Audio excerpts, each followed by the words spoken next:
Halo Pedikers. Kopassus atau Komandan Pasukan Khusus dikenal sebagai pasukan elit militer. Tak hanya di dalam negeri, kehebatannya pun diakui dunia internasional. Moto pasukan baret merah ini adalah lebih baik pulang nama daripada gagal di medan laga. Berani, benar, berhasil. Namun di balik kehebatan Kopassus ada 5 jenderal Kopassus yang dikenal ahli di medan tempur, tapi karir militernya tidak bersinar. Siapa sajakah mereka? Mari kita bongkar.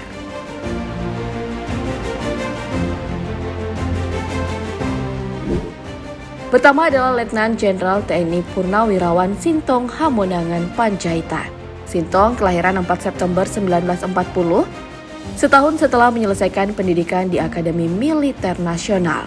Ia belajar dasar cabang infanteri di Bandung dan ditempatkan sebagai perwira pertama Resimen Pasukan Komando Angkatan Darat yang merupakan cikal bakal Kopassus. Operasi tempur pertamanya adalah Operasi Kilat Penumpasan Gerombolan DITII, pimpinan Kahar Muzakar di Sulawesi Selatan dan Tenggara. Di bawah pimpinan Letu Faisal Tanjung, Sintong berperan aktif dalam menggagalkan gerakan 30 September. Sintong pernah memimpin anak buahnya dalam penemuan sumur tua di Lubang Buaya. Setelah itu, Sintong bertugas memimpin satu peleton pada operasi pemulihan keamanan dan ketertiban di Jawa Tengah, memberantas pendukung G30S di Semarang, Demak, Blora, Kudus, Cepu, Salatiga, Boyolali, Yogyakarta hingga lereng timur Gunung Merapi. Sintong juga membujuk kepala-kepala suku di Irian Barat agar memilih bergabung bersama Indonesia dalam penentuan pendapat rakyat pada tahun 1969. Tanggal 31 Maret 1981, terjadi pembajakan pesawat Garuda DC-9 Woyla. Sintong Panjaitan berhasil menyelamatkan seluruh awak dan penumpang pesawat. Meskipun operasi ini gagal menyelamatkan pilot dan satu anggota para komando, Sintong menjadi Panglima Komando Daerah Militer 9 Udayana yang mencakup Provinsi Timur Timur. Namun, karena insiden Dili yang terjadi di pemakaman Santa Cruz 11 November 1991, ia kehilangan jabatannya. Dikutip dari tirto.id, insiden Dili menewaskan kurang lebih 250 orang. Akibatnya pada awal tahun 1992, Mabes AD melalui Dewan Kehormatan memecat Mejin Sintong Panjaitan.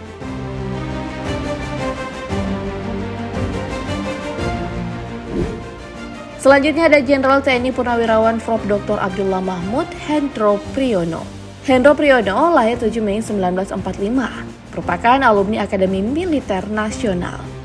Kemudian ia belajar intelijen di Australian Intelligence Course di Woodside. Lanjut lagi, ia menempuh pendidikan sekolah militer di United States Army Command and General Staff College di Fort Leavenworth, Amerika Serikat. Kemudian sekolah staf dan komando ABRI. Kursus singkat Angkatan 6 Lembaga Ketahanan Nasional. Karir militer Hendro Priyono diawali sebagai komandan peleton di Komando Pasukan Sandi Yuda yang kini bernama Kopassus. Hendro Priyono pernah bertempur di hutan pedalaman Kalimantan menghadapi PGRS Paraku pimpinan Ahsan pada tahun 1973 hingga 1974. Hendro Priyono dan pasukannya merayap sejauh 4,5 km di hutan untuk sampai ke markas Ahsan dan anak buahnya. Ahsan pun tewas di tengah Hendro setelah penyerbuan yang dilakukan hanya menggunakan pisau. Kejadian ini yang membuat nama Hendro Priyono semakin disegani di Kopassus. Semasa menjabat sebagai Danrem 043 Garuda Hitam pada tahun 1989. Kolonel AM Hendro Priyono menyerbu desa Talangsari dan mengakibatkan 246 pengikut Warsidi tewas. Kelompok Warsidi dituduh ingin mendirikan negara Islam. Kejadian tersebut dikenal dengan peristiwa Talangsari 1989. Selain itu, Hendro Priyono pernah ikut dalam berbagai operasi militer, yaitu Gerakan Operasi Militer atau GOM 6, 2 kali terlibat dalam Operasi Sapu Bersih 3, dan 2 kali dalam Operasi Seroja di Timur Timur. Karir militer terakhirnya sampai di Komandan Kodiklat TNI AD, kemudian ia sukses berkarir di dunia politik, intelijen, dan pendidikan. Redup di militer, cemerlang di bidang lain. Hebat sih.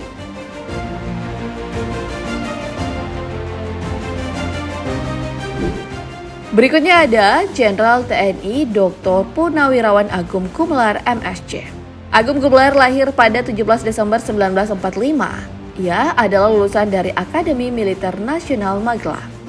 Agung Gumelar pernah bertugas di Kalimantan Barat untuk menumpas pasukan gerilyawan revolusioner Sarawak atau yang lebih dikenal dengan Pasukan Rakyat Kalimantan Utara.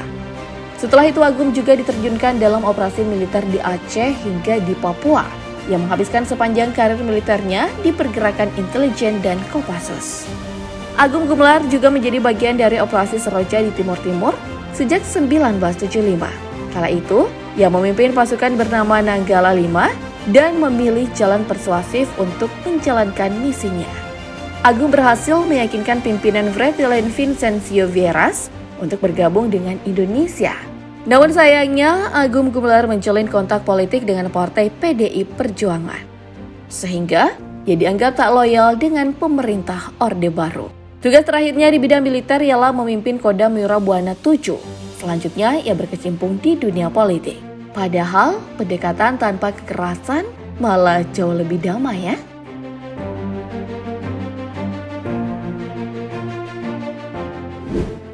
Nah, ada lagi Jenderal TNI Purnawirawan Luhut Binsar Panjaitan MPA.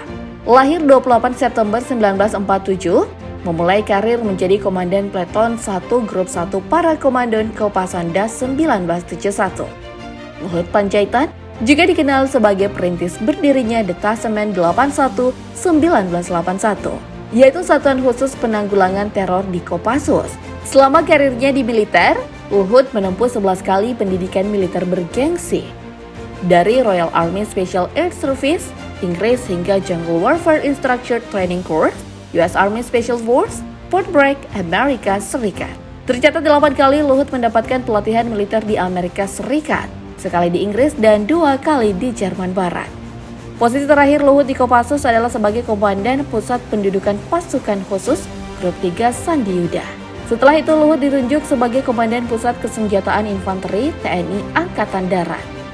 Luhut pensiun dengan pangkat Letjen TNI setelah menduduki posisi Komandan Pendidikan dan Latihan TNI Angkatan Darat pada 1998. Setelah di dunia militer, ia terjun menjadi Menteri dan Duta Besar Indonesia untuk Singapura. Kebayang gak sih Bedikers? Kalau lepasan Kopassus jadi Duta Besar, stafnya pasti pada segan ya.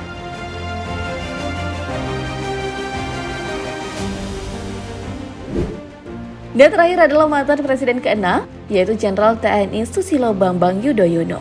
SBY lahir 9 September 1949. Ia lulus dari Akademi Angkatan Bersenjata Republik Indonesia dengan prestasi tertinggi gabungan mental, fisik, dan kecerdasan intelektual hingga meraih penghargaan Adi Makayasa. SBY banyak menghabiskan waktunya belajar kemiliteran di Amerika Serikat, Belgia, Jerman, dan berbagai sekolah ataupun kursus kemiliteran di Indonesia. Ia merupakan alumni dari US Army Command and General Staff College, Webster University, dan Institut Pertanian Bogor. Ia memulai karir militer di Danton Unit Plino 330 Kostrad. Saat menjabat di Dankinpan Unit Plino 330 Kostrad, ia ditugaskan dalam operasi Seroja di Timur Timur periode 1979-1980.